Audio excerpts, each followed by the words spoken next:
God's relationship to the church is not an illustration of marriage. Marriage is an illustration of God's relationship with the church. So it then makes it, oh, wow, so that's why Christians really care about marriage a lot. Yeah, because the Bible starts with a marriage, Genesis 2, it ends with a marriage.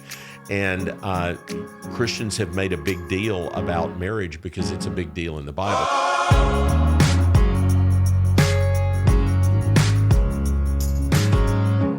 Welcome, friends, to this episode of The Everyday Pastor, a podcast from the Gospel Coalition on the nuts and bolts of ministry. My name is Matt Smethurst. And I'm Ligon Duncan. And we are going to be talking about weddings, a responsibility and privilege of pastors, but not always something that is easy to figure out. There's all kinds of moving parts and relational dynamics, and they can be tricky things. Lig, was officiating weddings something you enjoyed as a pastor? I absolutely loved it, and there are different ways of going about it. Because of the size of the congregation I was serving, and because of the social sort of expectations in that congregation, weddings were big deals, and I had a lot of them.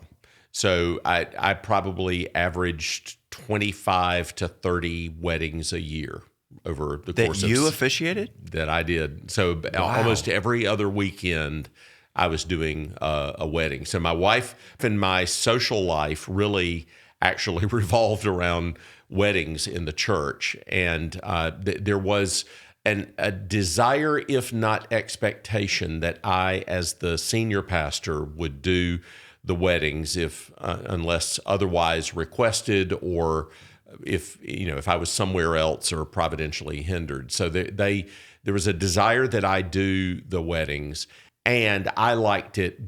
We found, especially at rehearsal dinners, that you found out a lot, not only about the couple, but about the families. And I tell you one thing that I would constantly find out. I got to the point where I knew family relations in the congregation pretty well. Okay, you're so-and-so's sister, you're so-and-so's brother, you're so-and-so's cousin. I liked it because I got to know the congregation really well. I also, obviously in our day and age where we feel like marriage is under assault and a Christian view of marriage is facing sort of cultural headwinds, it's just such a wonderful way to celebrate that in the congregation, celebrate it in the life of a young couple, and then teach about it. And so I enjoyed weddings, but I always tried to ask the couple, is there a scripture passage that's really important to you? Is there a theme that you'd like me to carry out? And I tried to do something that was personalized to them. And I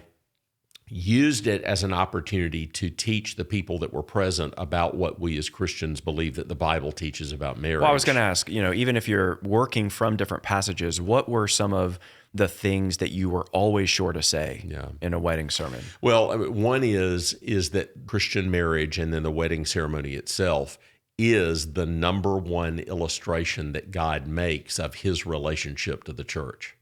And so it means that that's super important. God's relationship to the church is not an illustration of marriage. Marriage is an illustration of God's relationship with the church. So it then makes it, oh, wow, so that's why Christians really care about marriage a lot. Yeah, because from Genesis to Revelation, it is the number one, the Bible starts with a marriage, Genesis 2, it ends with a marriage. And Christians have made a big deal about marriage because it's a big deal in the Bible. So I get to remind people of that, and you can go to so many different, it's not just Ephesians 5. There are all sorts of passages all over the Bible that you can go to emphasize those things. I do try to emphasize responsibilities, but I also try to emphasize blessings. And it's, I'm not trying to get up there and wag my finger at everybody. I'm trying to encourage, I want people not to think cynically about marriage, because what happens is a lot of times, even in Christian settings, you can be cynical about marriage because there's a lot of hard stuff in life, and life together can be hard, and people can get cynical about that. They'll sort of protect themselves emotionally by being jokey about marriage, and I wanted to be celebratory. I wanted to be realistic, but I wanted to be celebratory about it. And I love watching happy married couples together. It's one of my pastimes. I love watching a man that is out of his mind in love with his wife after 40 years. It just gives me joy. Sadly, to it's see that. very countercultural. And it's not common. So that was my approach, and I got to know people well. And then you get to be involved with people. I mean, it's like the number one important decision that you make in life. So as a pastor, for them to invite you into their lives, that's a real privilege and a joy. It's a time when they're excited. It's a time where most of us have no idea what we're getting ourselves into. And so it allows you to come alongside as a person with maybe a little more life experience and say, let me give you some encouragements that you're going to need along the way. Well, let's start there with the process leading up to marriage. I doubt you were doing, 26 sessions of premarital counseling per year, but was premarital counseling something that you required? It was that we did require it, Matt. And that's one of those, we talked before about regrets, that you have looking back on life. Yes. One of them is, I wish I'd prayed more. I needed to have prayed more. One of them is, I wish I could have done more in premarital counseling. I was just limited by the sheer pace of marriages in our congregation of doing a lot of that. So my fellow pastors, I would always do at least one and usually at least two meetings with the couples, but then my fellow pastors would pick up the other premarital sessions. And oftentimes the couples were close to those other pastors, and I wanted them to have those and a lot of the other pastors were younger and closer to their ages, and there were all sorts of good reasons for them to get involved. But we required, I think, 6 premarital counseling sessions of everybody. I just couldn't do them all. But we tried to really make sure that people were prepared for the top 3 or 4 or 5 things that they were going to run into in marriage. Wayne Mack wrote a book called Strengthening Your Marriage. It sounds like a book for married couples. It is, but I used it for premarital counseling, and he just hits on the main stuff that you're going to run into in marriage: stuff with in-laws, stuff with finances, stuff with sex, stuff with children, adjusting to different normals. And so I utilized his stuff to help me sort of build a premarital questionnaire that I gave to folks as a way of getting me up to speed on them quicker. And again, I loved that. I loved being able to be a part of people's lives at that level and find out why, how did you meet one another? How did you decide that you two wanted to get married? What was the process here? What are your aspirations for life? Do you have a mutual aspiration for what your life is going to be like? And then just, especially as I got older, Matt, and saw certain things, realizing, oh yeah, I really need to prepare that person for this. Like if you saw a guy who was coming out of a really tight-knit family system with a very strong matriarchal grandmother or mother, I knew that there were some things that I needed to prepare him and her for. Or if you had a young woman whose dad was a doctor or a lawyer or a stockbroker, and she was marrying a guy in real estate, and I realized, okay, you are about to have a totally different financial experience than you've ever had in your life, because one year he's going to be killing it, and the next year he's going to make no money. You're not going on summer vacation. And you've never had that with your dad. Have you thought that through with him? So, and not to mention an experience, where you have one person coming from a stable, healthy Christian family and the other coming from a broken family. Exactly. Yeah. A bride who has a great dad, and she's marrying a really fine young man whose dad left him, when he was a little boy. And he's sought out godly men in his life, but there's stuff that he's got to work through in relating to her. So I loved being able to help people. Part of my one of my big goals, Matt, was just when you get when you get cold cocked by something in your life, don't be surprised about that. Expect it to come, and have this attitude. Okay, Lord, this is why you made me a Christian. This is why I'm supposed to trust you. I knew that it was coming, and here's how I'm going to respond to this. So just trying to help people not be completely hit out of the blue with stuff that just happens in life. Yeah. Again, my goal was never, ever to promote cynicism, because there's enough stuff out there that promotes cynicism in us, but to promote hope and joy, but also a readiness to work. This is something Kind of a sober excitement. Yeah, you're gonna have. This is something you're gonna have to, in the best of marriages. There are going to be things you have to work through, and just be prepared for that. And I think that culture begins as we disciple our teenagers and college students and 20-somethings of the purpose of dating, which of course is kind of an artificial category biblically, but we ought to date with the intention of marriage, or of finding out if is this the person for me or not, with the most important question being, is this someone who doesn't merely check the box of being Christian, but is actually going to point me to Jesus? I'm running toward Jesus at a certain pace, and as I look to my left and right, who else do I see running in the same direction at the same pace, or even faster than me?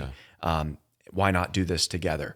And then when you get into, after engagement, we're into that premarital counseling process, that requirement that you had at First Pres Jackson for premarital counseling, that was also a gift to the couple. Because what I find is that in light of our modern wedding industrial complex, it's so easy for even well-intentioned, godly couples to spend all of their time and energy preparing for a wedding rather than preparing for a marriage. Correct. And you're helping them to slow down, to lift their eyes, to take the long view, and to think about decades of faithfulness on the other side of a covenant. I agree. And so that's a real gift. Okay, so let's now talk about the wedding weekend. So they've done the premarital counseling, families flying in. I assume things for you typically would begin with the rehearsal. Do you have any little tips or tricks for pastors when it comes to leading the rehearsal? I think I've said this before, but I think it bears repeating. Have a wedding policy. Have a wedding policy about what you do and what you don't do in a wedding. You will regret it if you do not have it. That ought to be one of the first things that you do when you become the pastor of the church. The elders really need to agree, we're going to do these things, we're not going to do these things, because you are going to be asked to do some crazy things in weddings. And Such as? Well, sometimes, look, it can be very tricky relationally. Uncle Joe is a pastor. He's a pastor in a liberal congregation. He doesn't believe in the gospel, but Uncle Joe means so much to our family. We want him to give the wedding homily. No. Right. This is a Christian church. We believe the Bible. We believe the gospel. Yeah. But if you don't have a wedding policy that says something like, our ministers do the weddings, or if the ministers don't do weddings, who does the weddings is determined by the elders of the church, then it's all on the pastor. You don't want to be the one saying to a mother or to her daughter, I have decided that you can't do X. Right. It's expectations, right? Sometimes it's music. Sometimes people want secular music that's going to be part.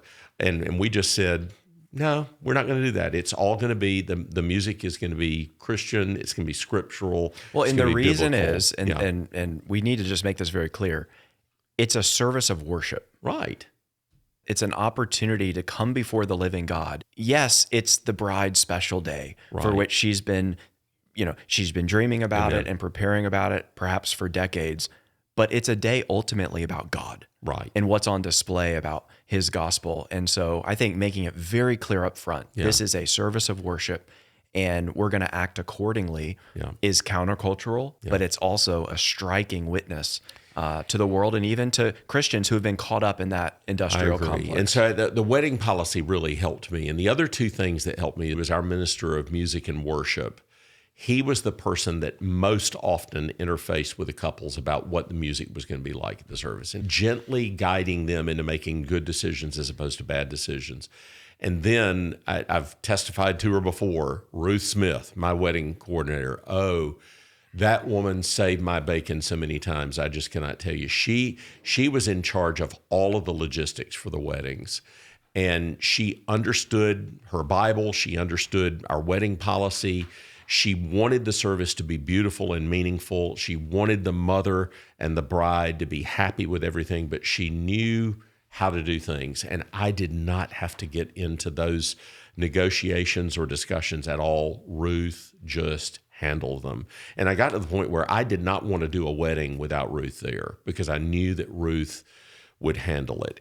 And what they have now is they have a team of women in the congregation that work with Ruth as wedding directors. So a lot of couples end up hiring a wedding director. We said, fine, you can do that if you want to, but we have a person who's part of a team that's in charge of the ceremony. Your wedding director will not be in charge of the ceremony. They will be in charge of those logistical things. Perfectly fine to have your wedding director come alongside of them, but understand Ruth or her assistants are in charge. That just helped me. So I could concentrate on just leading the service well, being relational with the families, because you're meeting all sorts of people that you've never met before that are bridesmaids or groomsmen or cousins or friends unbelieving or family people, members. unbelieving family. I wanted to be able to concentrate on them, befriending them, talking to them, getting to know them. You learn stuff, even at the rehearsal dinner. So you talk about the weekend. Yeah, for me, it started at the rehearsal dinner. Were there any lessons leared over the years in terms of officiating a wedding? I mean, one very simple thing was this. Ruth and I decided together, hey, we're going to start asking for people to give us the marriage license ahead of time, because we had couples that failed to get a marriage license. So I had a really super sharp young woman who was a lawyer in my congregation. And I remember the night of the rehearsal, she walks in, I said, hey, do you or your fiance have the marriage license? And she looks at me and she says, I need a marriage license? And I'm going, I'm talking to an attorney. Of course you need a marriage license for this marriage. So Ruth and I just decided, hey, we're going to start asking for that earlier. And again, that's probably listed in the policy. Yeah. So people just see. Right, exactly. Get your marriage license, yeah. Would you permit people to write their own vows?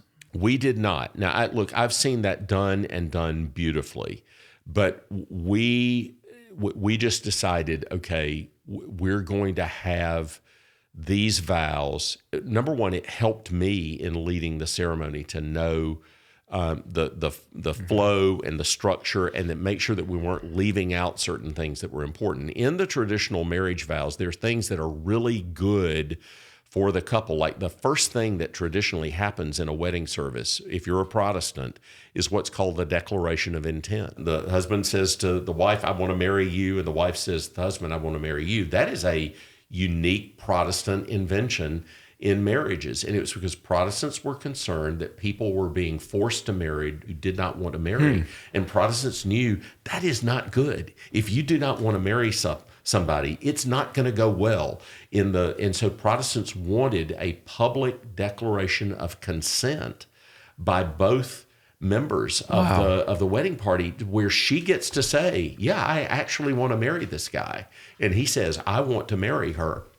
That's the first part. If you do, we're going to write our own vows, that kind of thing might be left out. And so I want to make sure that all of those components that have been built up in Christian history and in Protestant history from the time of Thomas Cranmer, who rewrote the wedding vows for the Church of England, everybody knew when they came to a service, you're going to hear these things in the service, and it's going to be good for me to explain those things. Did you have a moment where people could object to the marriage? It's I think of the climactic scene in one of the greatest movies of all time, What About Bob? Everyday pastors out there, if you've not seen What About Bob, and if you can't quote it fluently, then you need to repent. But yeah, did you have that moment? And even if not, what was kind of the original intent of that? I'll tell you, I've got a pretty neat story about that.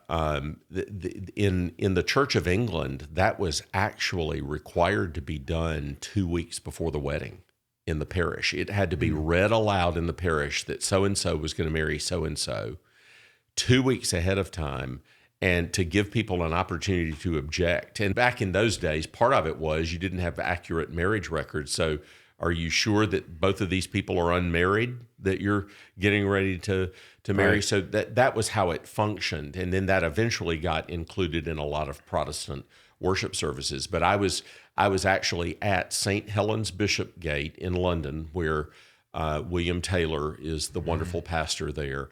And before the Sunday morning service, one of the pastors got up and read this wedding announcement that so-and-so were going to be married here. And if there is anyone who has objection or knows some reason why they should not be joined in marriage, please let an officer of the church know. And it was read 2 weeks before the wedding was performed. And so that's where that came from. I did not have that in our service, partly because it created a lot of significant anxiety for some people in awkward personal situations that may be involved in the life of either the husband or the wife, the bride or the groom. And partly because we could check ahead of time because of the premarital counseling, because of knowing the couples, because of their church membership. We knew whether there was a reason why they should not be united in marriage. And so we didn't do that, but there's a reason why that was done. And the reason is a good reason. And we ought to make sure that there's something in our process that that assures that we're marrying people that can and should be married. Right. And then talk about the evangelistic component and opportunity of a wedding. Yeah, there's no better place to be able to share the gospel. And it doesn't have perhaps to take with the a long exception of a time. funeral. The funeral, that's true. The funeral, I love preaching a funeral sermon, but at the wedding, because it's marriage, because it's a picture of union with Christ, it's so easy to share the gospel in that context. And you're going to have as many or more unbelievers at a wedding as you would have at a funeral or at your Easter or your Christmas services. So you need to be dialed in. I'm going to get the privilege of speaking to a lot of people who don't know Jesus. And it doesn't have to be the same thing every time, but there ought to be a presentation of the gospel in the course of the service. Any other final tips or tricks, words of wisdom you'd commend to pastors? Well, again, just see that as something that is going to be a blessing to you in getting to know your congregation. See that as something that's going to be a blessing to you in your fostering a culture of marriage in your congregation. You want a congregation that is excited about seeing people get married and supportive of them and ready to be with them. And I'm thankful. The congregations that I've served, they've all loved marriages. They've loved watching young people fall in love and make commitments to one another in the congregation. They've been really good about supporting them in the early days of their marriage, and we want to foster that. Marriage needs to be celebrated because there's so much pressure on young couples today, and so I love to be a part of that. Yeah. That's great. Let's end with the reminder that it's not like God had marriage and then thought, what can I create to remind people of this? What can I create to show people this? Oh, I'll create the gospel. Yeah. No, he had the gospel. Amen. And he gave us the gift of marriage Amen. to reflect its glory and beauty. We hope this episode of The Everyday Pastor has been an encouragement to you. We would appreciate it if you took time to just leave a review. That'll help us get traction and get this podcast in the hands of more pastors so that they can find fresh joy in the work of ministry.